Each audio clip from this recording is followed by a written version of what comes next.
Les optiques de tir spécifiques à la chasse se déclinent en trois grandes catégories. La première est constituée par les optiques polyvalentes qui conviennent aussi bien au tir de battue qu'à celui d'approche avec de bonnes prédispositions pour le tir d'affût à moyenne distance. Viennent ensuite les optiques plus spécialisées, parmi lesquelles les optiques de battue. On fera la distinction entre les lunettes adaptées au tir de battue et les viseurs dits viseurs point rouge. Enfin, nous évoquerons les lunettes d'affût à fort grossissement, dont l'usage se limite souvent au tir depuis un mirador à des distances qui peuvent être plus ou moins lointaines. Ces lunettes sont généralement très lumineuses pour permettre le tir à l'aube et au crépuscule, éventuellement au clair de lune. Mais reprenons depuis le début, afin de mieux faire connaissance avec une lunette, ceci dans un premier temps. On distinguera différentes parties de la lunette. En premier, très arbitrairement, nous allons considérer l'objectif. À son sujet, on dira que plus son diamètre est important, plus il peut recevoir de lumière. En second, nous passerons à l'oculaire qui transmet la lumière de l'objectif vers l'œil. Entre les deux se trouve le corps de la lunette, dont le diamètre peut être d'1 pouce, c'est-à-dire 25,4 mm, ou de 30 mm. La tourelle supérieure permet le déplacement du réticule sur un plan vertical pour le réglage de la hauteur du point d'impact. La tourelle latérale située à droite du corps de la lunette commande le déplacement du réticule pour le réglage en dérive du point d'impact. Certaines lunettes sont dotées d'une troisième tourelle située à gauche du corps de la lunette.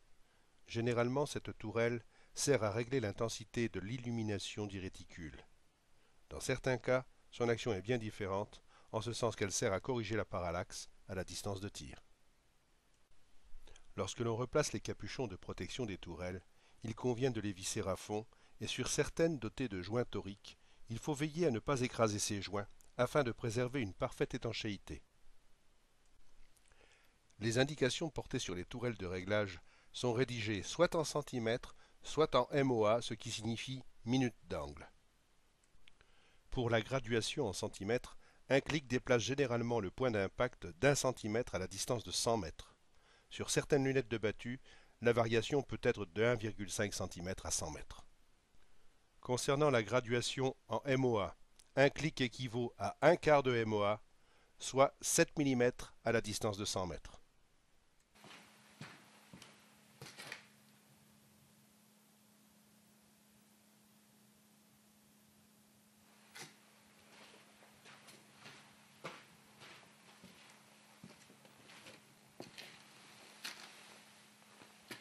La deuxième balle recouvre pratiquement la première. Donc c'est des balles qui se superposent. Donc le réglage est bien sur un beau 4. On va essayer de le ramener sur un beau 10.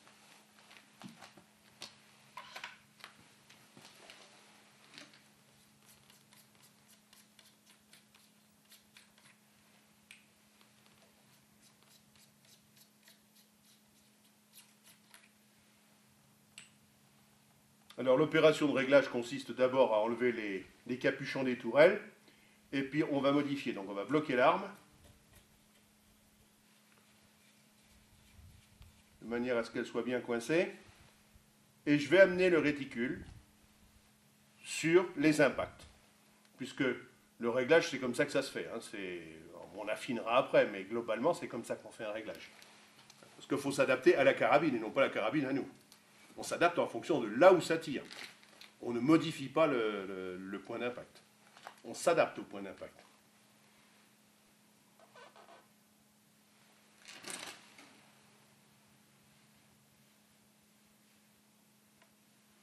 On va quand même mettre le grossissement 4, ce qui favorisera un petit peu mieux la vision des choses.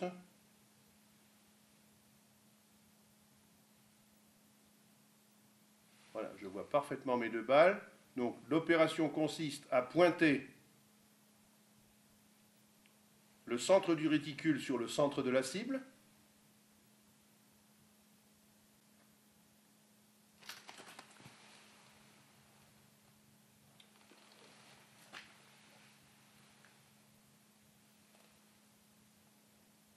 sur le plan de la hauteur, on n'est pas trop mauvais. Un peu bas, certes. Donc voilà, je suis exactement à la hauteur des deux impacts. Et maintenant, au moyen de ce réticule, de cette tourelle-là, je vais amener le point central de mon réticule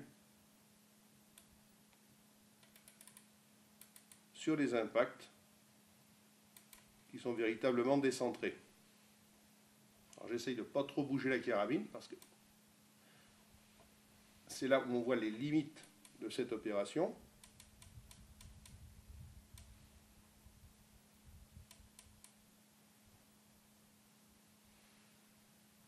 Normalement, on est pile poil dessus. Donc on va essayer une nouvelle balle. Et si c'est correct, il n'y aura peut-être plus qu'à affiner pour 1 ou 2 cm, mais pas plus.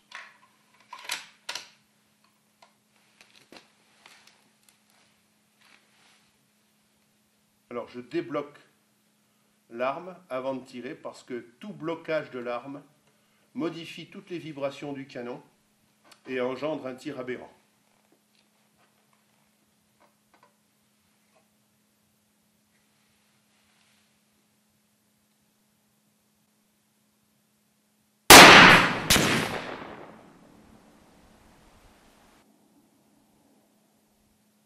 Alors visiblement, j'en ai pas fait assez.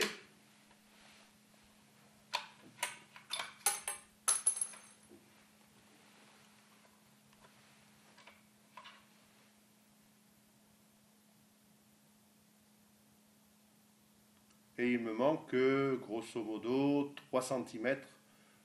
Peut-être pas tout à fait. Donc si on se réfère, donc c'est 1,5 cm à 100 mètres.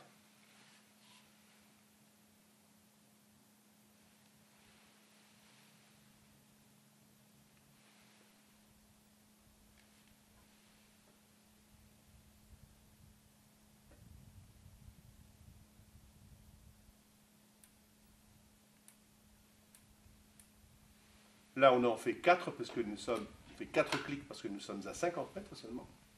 Parce que ça diminue par 2.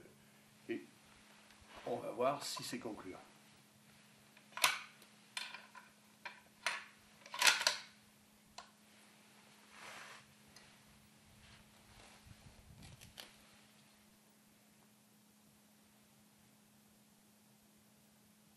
On n'est pas tout à fait assez haut non plus. Donc on va remonter.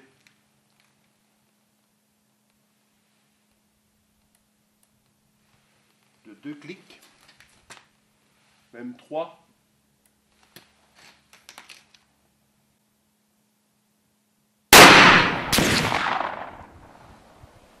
Pas trop mal. On va essayer encore un clic.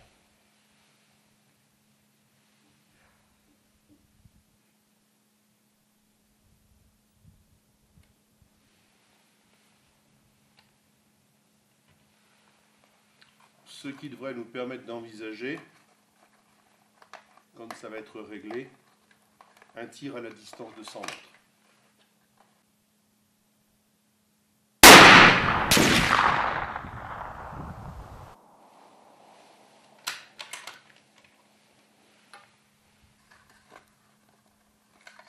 Là, il y a un coup de doigt.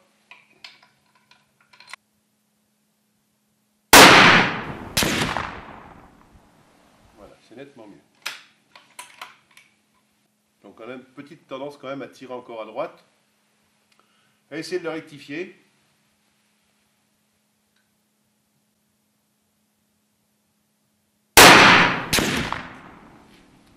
C'est bon.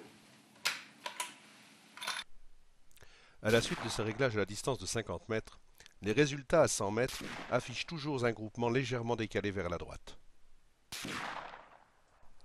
Ceci prouve bien que l'on ne peut extrapoler, au-delà de certaines limites, un réglage à courte distance. Il aura juste suffi d'un clic supplémentaire vers la gauche pour engendrer un décalage des deux derniers impacts. Le principe de réglage reste le même que ce soit pour les lunettes ou pour les viseurs à points rouges. Seuls certains détails diffèrent notamment au niveau de leur accessibilité.